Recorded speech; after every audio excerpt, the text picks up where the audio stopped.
m'est-il donné que la mère de mon Seigneur vienne jusqu'à moi? À Noël, profitons de nos temps de rencontre pour faire circuler la vie entre nous. Avec ce 4e dimanche de l'Avent, il peut être bon de nous rappeler un peu l'itinéraire que nous avons parcouru pour profiter de ce temps, pour nous laisser renouveler, ouvrir le cœur, accueillir la vie du Christ. Rappelons-nous, le premier dimanche, cette parole des Écritures, restez éveillés et priez. Il s'agissait d'une attitude intérieure, d'écoute, d'ouverture du cœur. Le deuxième dimanche, avec cette parole des Écritures, qui était un des évangiles de ce temps de l'Avent, rendez droit ses sentiers. Après avoir écouté, après nous être ouvert le cœur, on ne peut pas en rester là, il s'agit de redresser les manches, et puis de se mettre à l'heure, au cœur de Noël. Troisième dimanche, que devons-nous faire? Cette grande question posée par les auditeurs de Jean le Baptiste. Et cette réponse du Baptiste très appropriée à chacun, à sa vocation, à sa mission, même à son travail, à ceux qui aiment. Demandons qu'il partage, à celui qui a qu'il partage, à celui qui a fonction de collecteur d'impôts, qu'il soit honnête, qu'il soit cohérent, qu'il ne profite pas de sa position pour abuser des autres. Et puis aux soldats, ah oui, vraiment, non-violence, non-violence. Ne profite pas de ton état pour faire peser sur les autres ton pouvoir. Et voilà qu'avec le 4e dimanche de l'Avent, alors c'est vers la Vierge Marie que nos yeux se tournent, et ils se tournent d'autant plus volontiers que nous avons ici, dans cette chapelle de l'hôtellerie des pèlerins à Alençon, non seulement cette magnifique Vierge du Sourire, mais encore le jeu des ombres portées, projetées sur la Vierge Marie, la lumière dessine 2 dimensions. Si nous y regardons un peu près, nous avons sur la droite l'ombre portée d'une femme qui regarde vers le haut, les mains très accueillantes, très disponibles à l'appel du Seigneur. Au fond, se dessine là la Vierge Marie en son annonciation, accueillant la visite de l'ange, recevant la proposition de devenir la mère du Seigneur. Et c'est la Vierge du oui. C'est toute cette relation échangée avec le Seigneur qui se dessine à travers cette ombre portée par l'Esprit Saint, qui la couvrit de son ombre. L'Esprit Saint nous découvre la Vierge de l'Annonciation. Et tandis que dans le même temps, l'Esprit Saint projette sur la gauche, alors non plus Marie qui regarde vers le ciel, mais Marie qui regarde vers les autres, qui se rend en hâte jusque chez sa cousine Élisabeth, parce qu'elle sait qu'elle a besoin de sa présence, de son amitié, de son attention, de son aide. Elle est là, toute disponible, penchée, le regard porté vers l'autre, les mains accueillantes pour rencontrer l'autre comme un frère. C'est le même mystère au fond de la Vierge Marie en son annonciation et en sa visitation que nous sommes invités aujourd'hui à célébrer avec cette parole. D'où m'est-il donné que la mère de mon Seigneur vienne jusqu'à moi?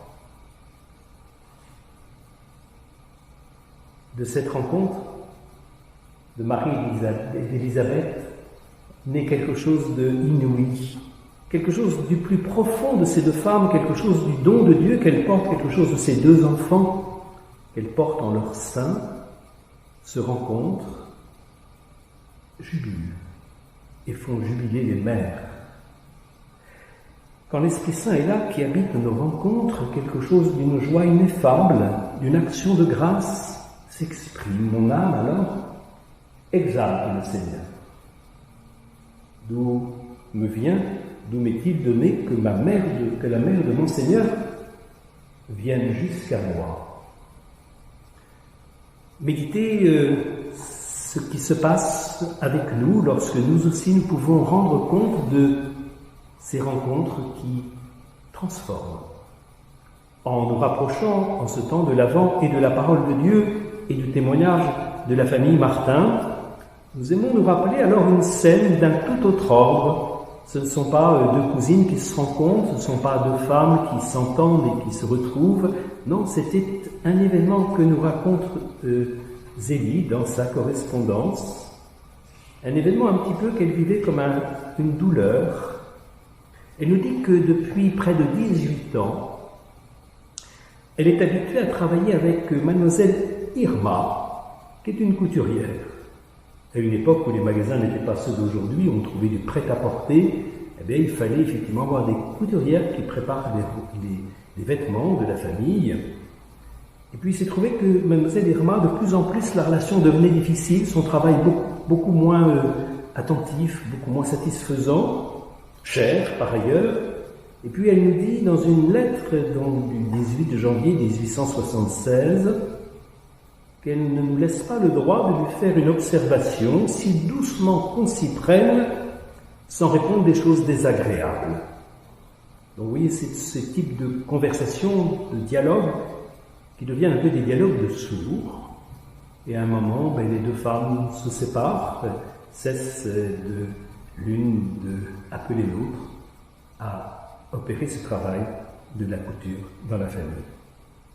Mais Zélie n'est pas en paix.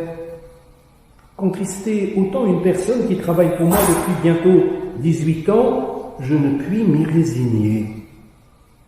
Elle reste avec un goût amer, une relation qui a mal fini.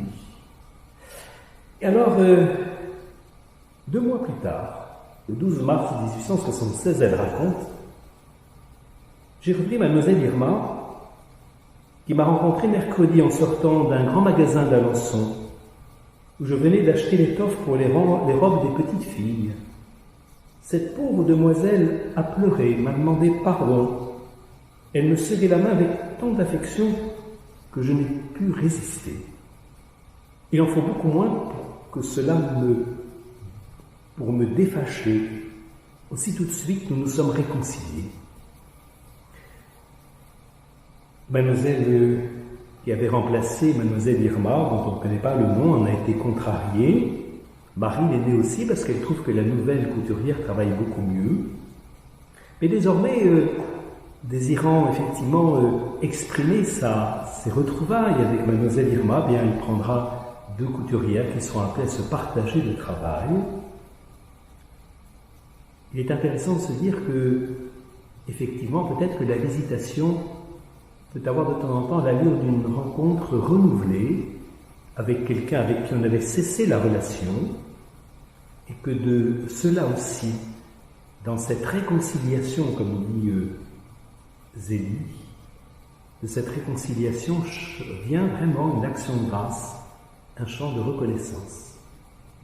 Alors mes amis, en ce temps, nous allons nous retrouver en famille, avec des amis, à l'occasion des fêtes de Noël, voire de fin d'année, comme il peut être important de se préparer à ces rencontres, dont certaines seront toutes de joie, d'autres peut-être de réconciliation.